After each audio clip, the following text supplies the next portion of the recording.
Good morning, students of class 10. You are welcome back to the online portal now. Let's continue our lesson in history, the rise of nationalism in Europe. So now we have previously in our previous class we have learned about the German unification. Now we have also learned a little bit of Italian unification of Italy. So we have learned that Italy was also a patchwork of different small kingdoms.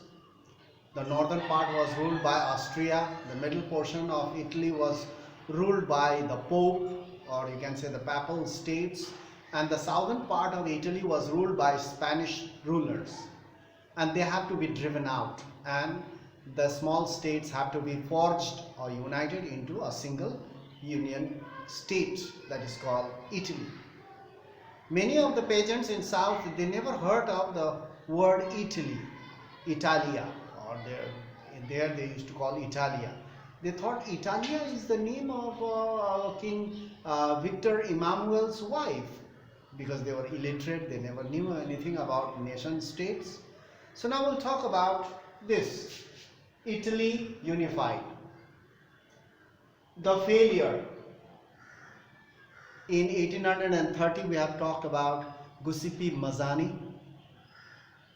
He wanted to have a country, a democratic country. For that he tried to unite all the small kingdoms into one nation state, and he formed Young Italy, secret societies, Young Italy.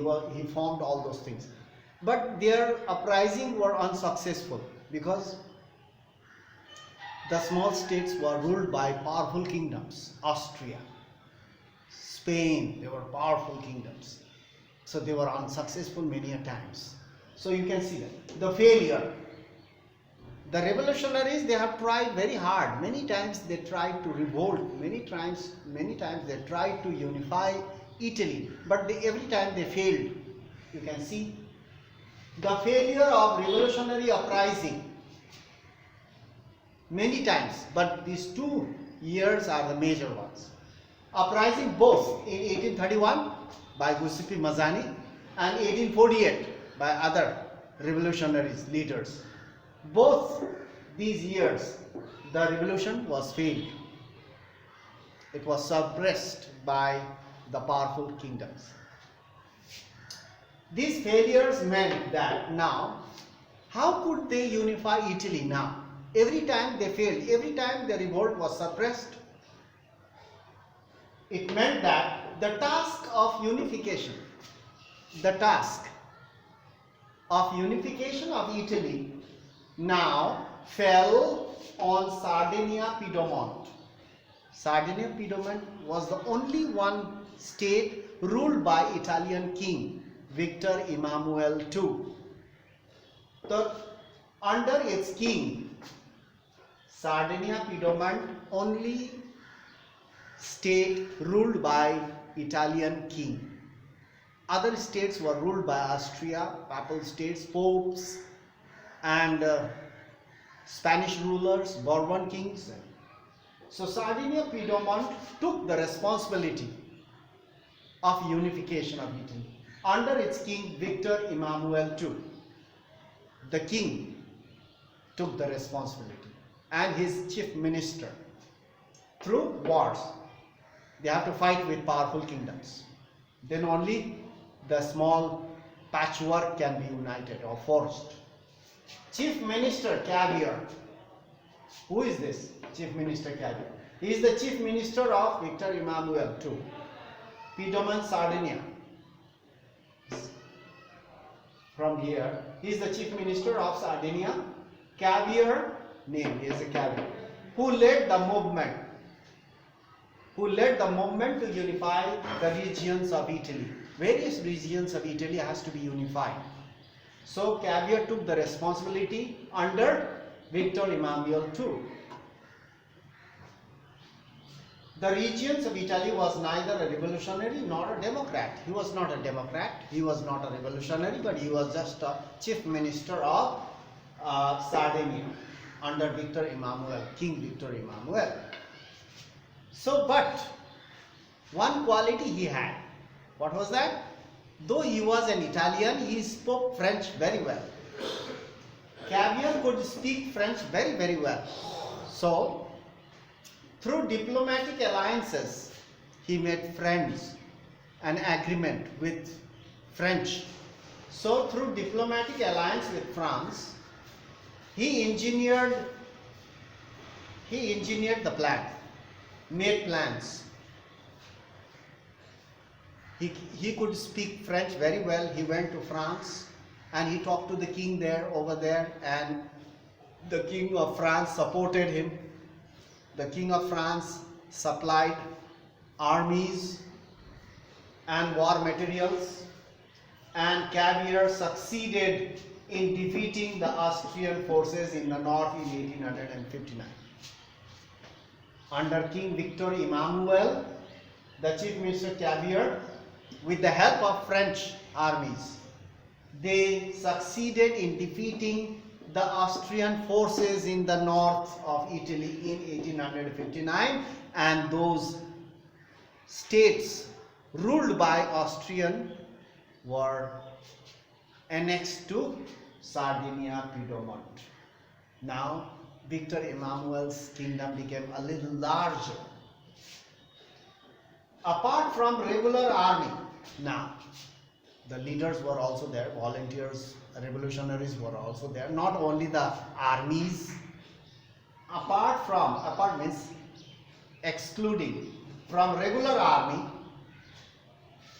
of Cavour or Victor Emmanuel's army.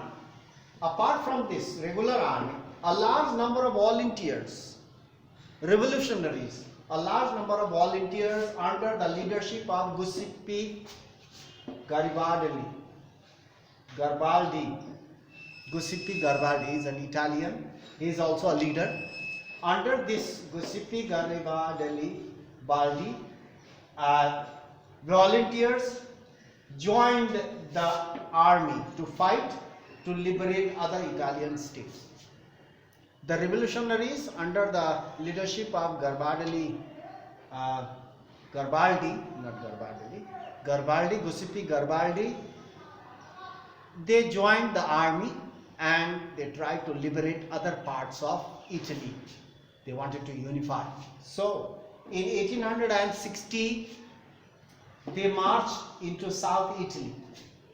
The army, Cavour's army, French army, and the revolutionaries, they marched towards south, which was ruled by Spanish rulers, Bourbon kings.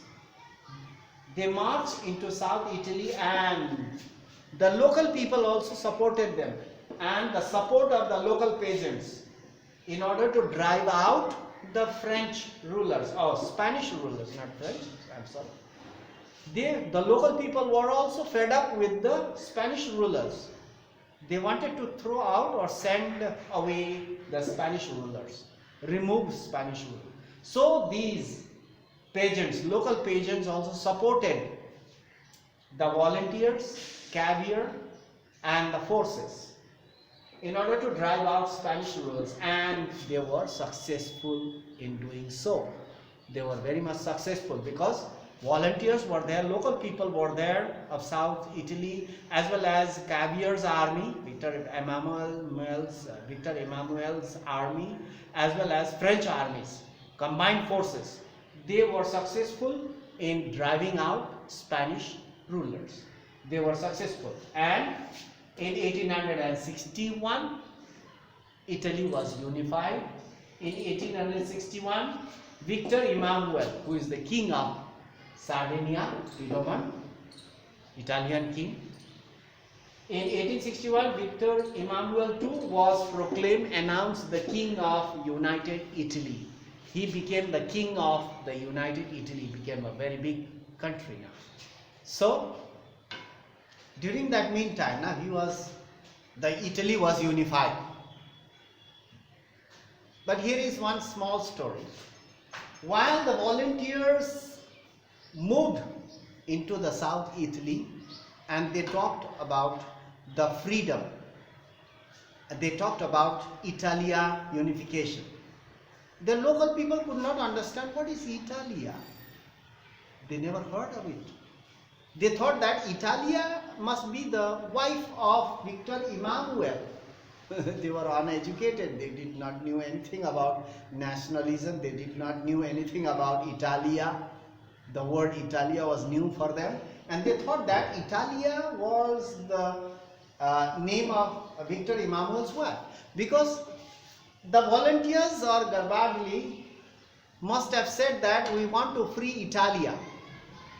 We want to free Italia, and for that reason you must help. The local people, yes, we are definitely, we will help you. Italia, they thought that Italia must be the Victor Emmanuel's wife, and she must be imprisoned, captured by other foreign countries, foreign rulers, and she must be released. They thought in this way, because they were uneducated. In the south Italy, local people thought that La Italia must be the wife of Victor Emmanuel, but it wasn't so. La Italia was the name for Italy. In Italian language, La Italia means unification of Italy, or Italy must be freed. So that's the unification of Italy. So we have learned about German unification and Italian unification of Italy. So these two events, remember now, it's a very important question that arises from here. So German unification and Italian unification, you learn that properly and keep in mind the event that took place in both the situation. So go through this very seriously, don't just neglect it, because these are the board questions. Unification of Germany and unification of Italy, among these two only one definitely used to come every year. They used to provide this question. Trace the unification of Italy, trace the unification of Germany, this question. Among these two, one used to come very, very often. It's an important question. So remember now the events that unfolded.